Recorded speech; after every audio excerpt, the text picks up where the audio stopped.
4 წელი და 6 თვე ასეთია მოსამართლე თამარ მჭედლიშვილის გადაწყვეტილება 19 წლის საბა ჯიქიას საქმეზე. დღევანდელი სხდომა, რომელიც საკმაოდ ცოტა ხანი გრძელდებოდა, რადგან მხოლოდ ბრალდებულს ჰქონდა წარმოსათქვამი დასკვნითი სიტყვა, ამგვარი გადაწყვეტილებით დასრულდა. მოსამართლემ ითათფირა, აიღო დაახლოებით 20 წუთიანი შესვენება.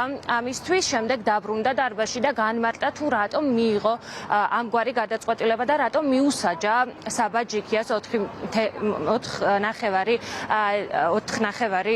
წელი. მოსამართლემ თქვა, რომ მტკიცებულებები, რომლებიც საქმეში იქნა გამოკვლეული და რომელიც იყო წარმოდგენილი პროკურატურის მიერ, გახდა ბუნებრივია საფუძველი იმის, რომ ეს განაჩენი გამოეტანა, თუმცა ადვოკატი ეუგუჯა ავსაჯანიშვილი ამბობს, რომ სასამართლოს არც კი გამოუკვლევია შესაბამისად ეს მტკიცებულებები და არ გამოუკვლევია ის მტკიცებულებები, რომლებიც განსაკუთრებით მნიშვნელოვანი იყო დაცვის მხარისთვის. ასევე ჩვენ გვახსოვს ეპიზოდები, როდესაც მოსამართლის აცილების შუამდგომლობასაც აყენებდა ხოლმე საბა ჯიქიას უფლებადამცველი და მათ შორის იმიტომაც, რომ მაგალითად ერთ-ერთი ექსპერტის საქმეში წარმოდგენილი ერთ-ერთი ექსპერტის გამოკითხვის შესაძლებლობა დაცვის მხარეს არ მიეცა. როგორც გითხარით, დღეს სასამართლოს სხდომაზე დასკვნითი სიტყვა წარმოთქვა საბა ჯიქიამ.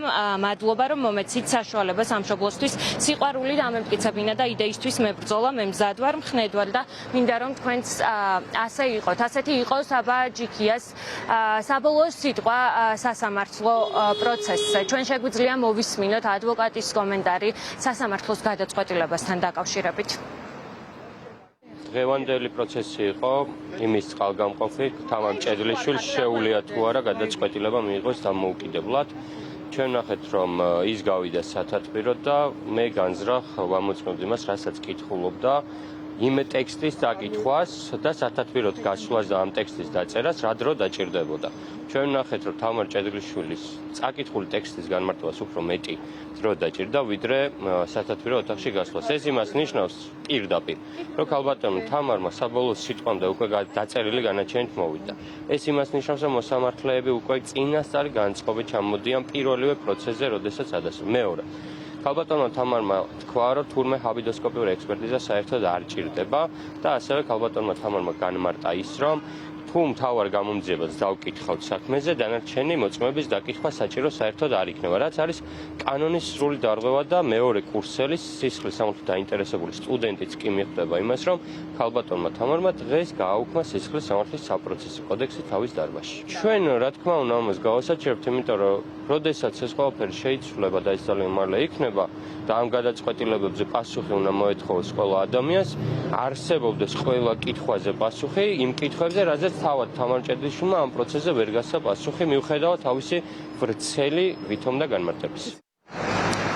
სახელმწიფო ბრალდება საბა ჯიქიას სისხლის სამართლის კოდექსის 353 მუხლის პირველი ნაწილი გათვალისწინებულ დანაშაულს ედავებოდა, რაც პოლიციელზე თავდასხმას გულისხმობს. კონკრეტულად კი პროკურატურის პოზიციით იგი თავს დაესხა შინაგან საქმეთა სამინისტროს განსაკუთრებულ დავალებათა დეპარტამენტის თანამშრომელს და მას წიხლი ჩაარტყა საპროტესტო აქციაზე, რომელიც 30 ნოემბერს მიმდინარეობდა გვიან ღამით რუსთაველის გამზირზე. მე გეტყვით იმასაც, რომ განაჩენის გამოცხადებას უახლოვდება მსგავსი ბრალდებით საპროტესტო აქციებისას დაკავებული ანზორ კვარაცხელიას საქმის განხილვაც. ამ წუთებში იწყება მისი სასამართლოს სხდომა თბილისის საქალაქო სასამართლოში. როგორც ადვოკატი ამბობს, დღეს სავარაუდოდ განაჩენს მოსამართლე არ გამოაცხადებს, თუმცა მხარეებმა, ბრალდების და დაცვის მხარემ უნდა წარმოთქვან თავიანთი დასკვნითი სიტყვები. ადვოკატი ლაშა ცუცქირიძე აღნიშნავს, რომ ერთ-ერთი ყველაზე მთავარი მტკიცებულება, რომელიც საქმეში პროკურატურას აქვს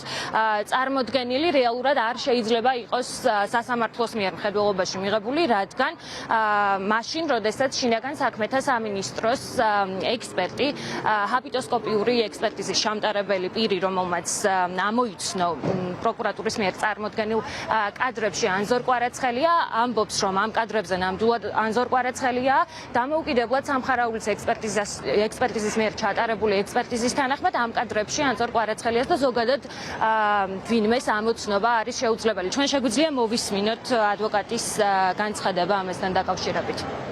აქ როგორც მოგეხსენებათ, დასკვნით ეტაპზე ვართ უკვე მხარეები და დაცვის მხარემ ანუ ჩვენ უნდა წარმოვთქვათ დასკვნითი სიტყვა, შესაბამისად ყურადღებას გავამახვილებთ იმ გამოკვლევ მტკიცებულებებზე საქმის არსებითი განხილვის მიმდინარეობის პროცესში, რაც მოსამართლემ ძალიან კარგად ნახა. მოსამართლემ ძალიან კარგად ნახა, რომ ბრალდების მხარემ არ წარმოადგინა, ვერ წარმოადგინა ერთი პირდაპირი მტკიცებულებაც კი, რომელიც მიუთითებდა და არწმუნებდა ობიექტურ პირს, რომ ანზორ კვარაცხელიამ ნამდვილად ისროლა მოლოტოვის კოქტეილი, რითაც საფრთხე შეექმნა პოლიციელებს. აქ ყველამ ძალიან კარგად უნდა იცოდეს, რომ ფიზიკურად არც ერთი პოლიციელი არ არის დაზიანებული.